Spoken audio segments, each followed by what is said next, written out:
दोस्तों, Epsom salt और फिटकरी नींबू के ज़्यादातर रोगों को दूर कर देती है। ये इप्सम सॉल्ट है जिसे मैग्नीशियम सल्फेट भी कहते हैं और ये है मेरे पास फिटकरी। दोस्तों, दोनों का प्रयोग नींबू के पौधे की विभिन्न प्रकार की समस्याओं को दूर करने में किया जाता है। ये दोनों ही बहुत लाभकारी मानी जाती हैं। दोस्तों, अगर आपके नींबू पे फल नहीं आ रहे हैं, फल आ रहे हैं और झड़ रहे हैं, दोस्तों आपके नींबू के पौधे पर फूल नहीं आ रहे हैं या फूल आ रहे हैं या झड़ जाते हैं, दोस्तों अगर आपके नींबू के पत्ते पीले पड़ रहे हैं और झड़ रहे हैं, तो दोस्तों इन सभी समस्याओं को दूर करने के लिए ही मैंने ये वीडियो बनाई है। इन सभी समस्याओं का हल इस वीडियो में छिपा हुआ है। दोस्तों, मेरा नाम है अरुण कश्यप और अगर आप इस वीडियो को मेरे चैनल टू द ट्री पर देख रहे हो तो टू द ट्री चैनल को सब्सक्राइब कर दीजिए और अगर आप इसे मेरे दूसरे चैनल दिल्ली क्राफ्ट गार्डन पर देख रहे हो तो दिल्ली क्राफ्ट गार्डन चैनल को सब्सक्राइब कर दीजिए। तो दोस्तों, इस वीडियो में हम नींबू की विभिन्न समस्याओं को दूर करने के लिए स्टेप बाय स्टेप कुछ कार्य करने वाले हैं। तो वीडियो करते हैं स्टार्ट। तो दोस्तों, सबसे पहले हम एक काम करेंगे, ये है सब्जी काटने वाला चाकू। दोस्तों, इसकी सहायता से मैं अपने प्लांट के गमले की खुदाई कर रहा हूँ। दरअसल ये पिन्नी का एक ग्रो बैग है जिसमें मैंने अपने नींबू को ग्रो किया हुआ था। दोस्तों, अगर आपका नींबू गमले में हो या किसी अन्य पॉट में हो, आप उसकी मिट्टी की गुड़ाई कर दीजिए। मिट्टी की गुड़ाई सबसे पहला स्टेप है, क्योंकि इसके बाद हम जो भी इसमें फर्टिलाइज़र डालेंगे या लिक्विड डालेंगे वो सीधा हमारे पौधे की जड़ में जाने वाला है और हमारे पौधे को सीधा न्यूट्रिशन देने वाला है। दोस्तों, हमें अपने गमले की पूरी मिट्टी को अच्छे से खोद डालना है और अगर आपके गमले में ज़्यादा मिट्टी है तो आप उस मिट्टी को बाहर निकाल दीजिए। मेरे गमले में ज़्यादा मिट्टी नहीं है तो इसलिए मैं मिट्टी बाहर नहीं निकाल रहा हूँ, क्योंकि गर्मियों में पानी की ज़्यादा आवश्यकता रहती है तो मिट्टी बाहर निकालनी ज़रूर रहती है। दोस्तों, ये है वर्मी कंपोस्ट।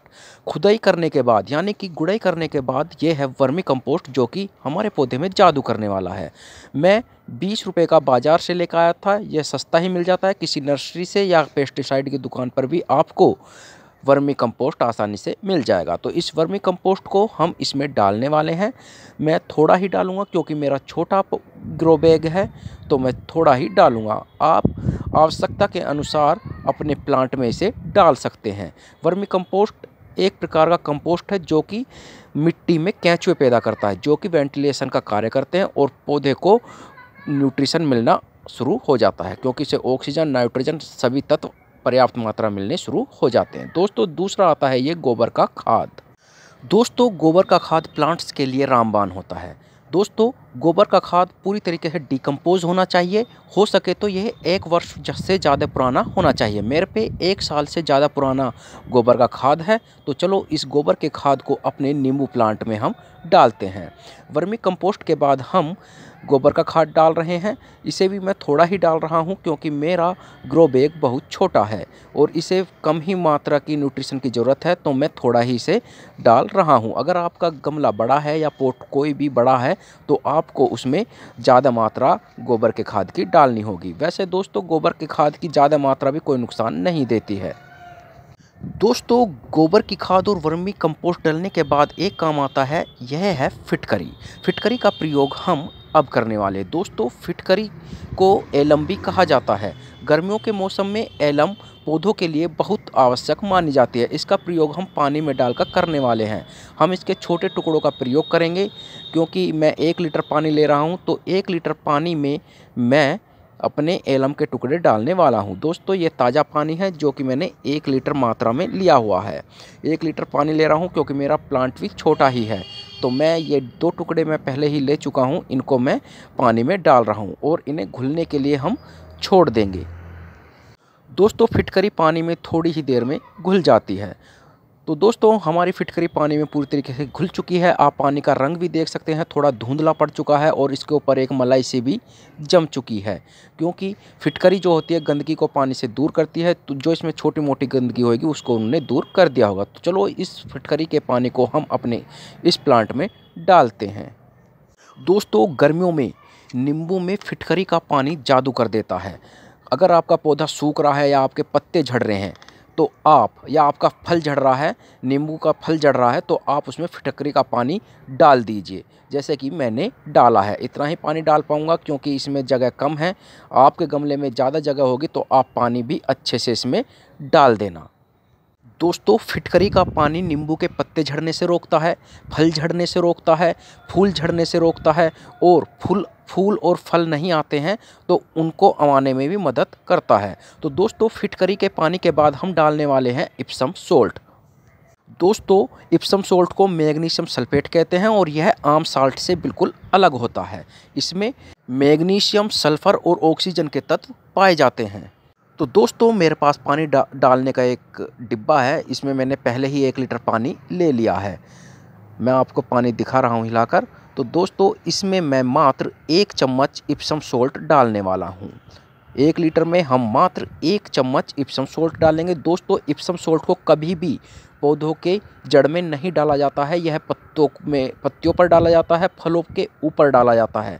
ये पत्तियों को झड़ने से रोकता है, पीला होने से रोकता है, फलों को झड़ने से रोकता है और फूलों को भी झड़ने से रोक देता है। तो हम इसकी मात्र 1 चम्मच पानी में ले रहे हैं। हमारे पास 1 लीटर पानी है और 1 चम्मच हमने इप्सम सोल्ट ले लिया है। तो चलो इन्हें घुलने तक छोड़ देते हैं और घुलने के बाद हम इन्हें अपने पौधों पर डालेंगे। दोस्तों, हम अपने इस नींबू के पौधे को अब इप्सम सोल्ट के पानी से पूरी तरीके से नहला देंगे। तो मेरे इसमें एक फुहारा लगा हुआ है। इस फुहारे से पत्तों को अच्छी तरीके से इसमें नहला देना है। हम अपनी सभी शाखाओं को, डालियों को और पत्तों को अच्छे से इप्सम सोल्ट से नहला देंगे। इसकी ज़्यादा मात्रा डालने से कोई नुकसान नहीं होता है। तो इस तरीके से हम अपने नींबू के पौधे को इप्सम सोल्ट के पानी से अच्छे से नहला देंगे। दोस्तों, इप्सम सोल्ट डालते बार हमें यह ध्यान रखना है कि हमारे पानी के दबाव से कोई पौधे की जो फल हैं, फूल हैं या पत्ते हैं वो झड़ने नहीं चाहिए। तो हमें हल्के प्रेशर के साथ इप्सम सोल्ट को अपने नींबू के पौधे पर डालना है।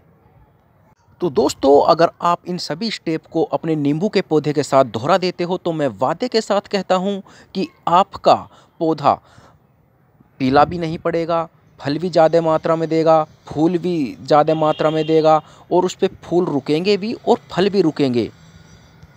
और हाँ दोस्तों, अगर आपके नींबू के पौधे के साथ एक समस्या ये भी है कि आपका नींबू का पौधा पुराना हो गया है लेकिन उस पे फूल नहीं आ रहा है, तो फूल आने के लिए इन सभी स्टेप्स को दोहराने के बाद एक काम आपको और करना है। वो है कि आपके जो नींबू की शाखाएं हैं ना, उन सभी को 1-1 सेंटीमीटर आपको ऊपर से काट देना है। दोस्तों, मैं आपको काट कर नहीं दिखा सकता अपने पौधे के साथ क्योंकि मेरे पौधे पर फल आ रहा है। आप देख सकते हैं कि मेरी सभी शाखाओं पर नींबू आए हुए हैं। अगर आपकी शाखाओं पर नींबू नहीं आ रहे हैं, फूल नहीं आ रहा है, तो आप इस स्टेप को दोहरा सकते हैं। तो दोस्तों, अब आपको मिलते हैं हम नेक्स्ट वीडियो में। तब तक के लिए बाय बाय।